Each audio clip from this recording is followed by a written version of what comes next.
O Brasil curte uma trecheira, né? Show me the money! What I call them? Fun coupons! Olá, fãs da sétima arte, meu nome é Lucas Nascimento e esse é o Lucas Filmes. E hoje eu tô aqui, em mais um vídeo de bilheteria complementar pra gente dar uma olhadinha nos números ajustados desse final de semana nos Estados Unidos, além de notícias aí do Brasil e do mundo.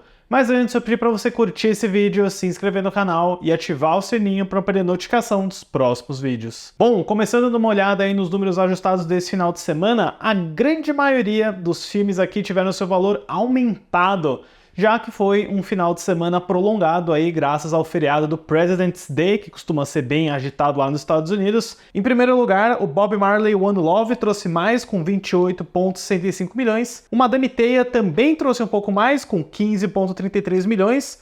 O Argylle, o Super Espião, trouxe um pouco mais com 4,88 milhões.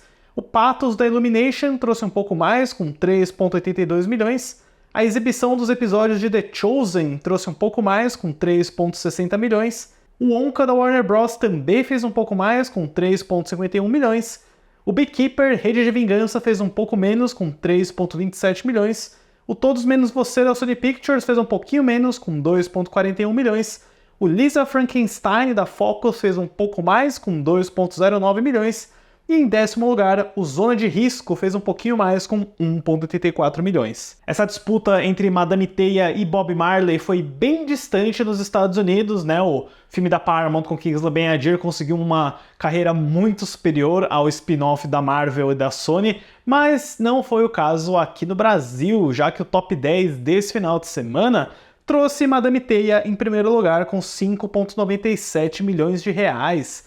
Enquanto o Bob Marley One Love fica em segundo com 5,23 milhões, a comédia Todos Menos Você cai da primeira para a terceira colocação com 4,23 milhões, o Pobres Criaturas segue aí em quarto lugar com 1,87 milhões, em quinto lugar, o Nosso Lar 2 Os Mensageiros trouxe 1,82 milhões, em sexto lugar, o terror A Bruxa dos Mortos, Baghead, fez 1,11 milhões, em sétimo lugar, Zona de Interesse, faz aí 970 mil. Em oitavo lugar, Masha e o Urso, Diversão em Dobro, trouxe 950 mil. Em nono lugar, Wish, O Poder dos Desejos, fez 530 mil.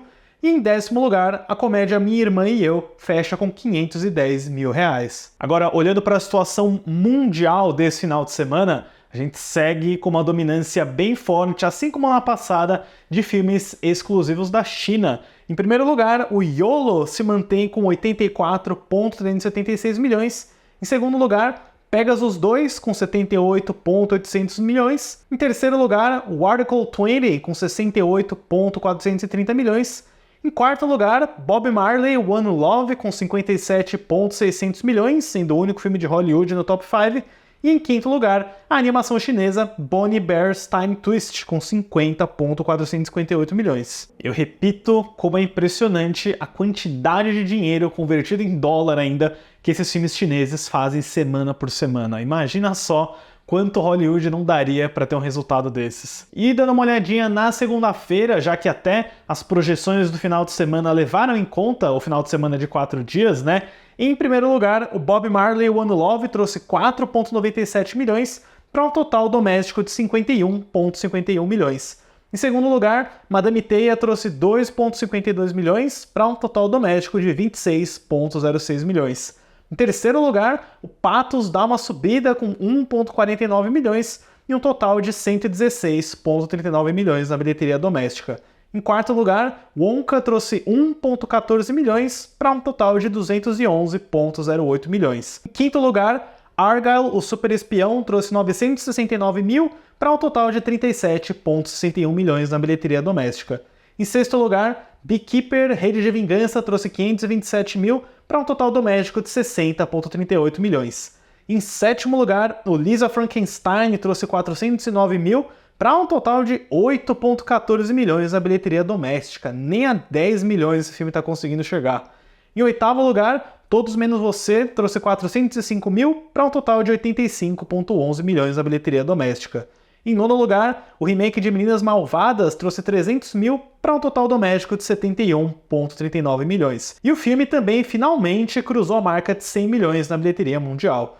E fechando o top 10, Zona de Risco trouxe 263 mil para um total de 2,10 milhões na bilheteria doméstica. Eu queria tentar prever, né, com os poderes de Madame Teia aí, quanto que o filme da Dakota Johnson vai fazer na segunda semana, né? Porque, obviamente, ele não vai ficar em primeiro lugar, eu acho que vai ser uma repetida fácil aí do Bob Marley One Love, mas eu quero saber se o Madame Teia ainda vai ter fôlego para ficar no top 5, né? Eu fico surpreso até que no Brasil Madame Teia tenha estreado em primeiro lugar. Mostra que a mera menção da marca Marvel já é o suficiente para atrair algumas pessoas, né? Mas nessa semana nos Estados Unidos nós não temos grandes estreias. Eu diria que o título de maior destaque é a comédia de road trip Bonecas em Fuga, que é o primeiro filme solo do Ethan Coen dirigindo desde os anos 80, 90, né? O Ethan e o Joel Coen estão meio que numa fase separada, mas eles vão voltar, tá? Eu li que vai ter um filme novo deles aí chegando. Mas, né, o Joel Coen fez o Macbeth pra Apple, e agora você tem o lado mais cômico aí do Ethan Coen com essa comédia com a Margaret Qualley, né? No Brasil,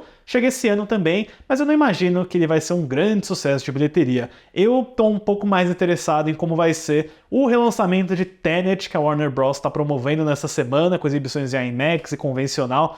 Meio que do nada, né? Por que não passar Tenet em IMAX de novo, né? O Nolan tá super em alta com Oppenheimer, dá pra você promover um pouquinho das sessões de Duna também. Também tem essa aproximação do Nolan com a Warner Bros., né? O Tenet fez na sua época de estreia em 2020, no ápice da pandemia, 365 milhões de dólares. Vamos ver se ele consegue mais alguns trocados. E eu ainda fico na expectativa do Tenet voltar para os cinemas aqui no Brasil, até porque o Duna Parte 1 teve aí um relançamento global, ele passou aqui no Brasil, passou nos Estados Unidos e olha, pessoal, tô impressionado com os valores que Duna fez, porque no mundo inteiro esse relançamento rendeu 30 milhões de dólares para Warner Bros. Isso é bastante coisa. Madame Teia não fez 30 milhões de dólares no seu primeiro final de semana. Então, para um filme que é de 2021, que está de graça no streaming, que você pode assistir pela internet também, pessoal, foi em peso ver o primeiro filme antes do segundo, né? E isso só me mostra, né? Só me deixa mais claro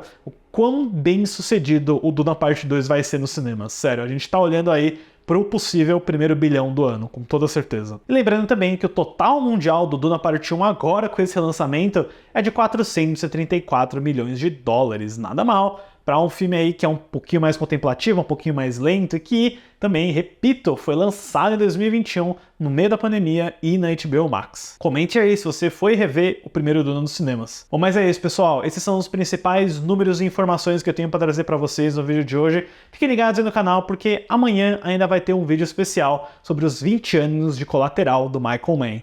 Sério, pessoal, obrigado pela visita e até a próxima sessão.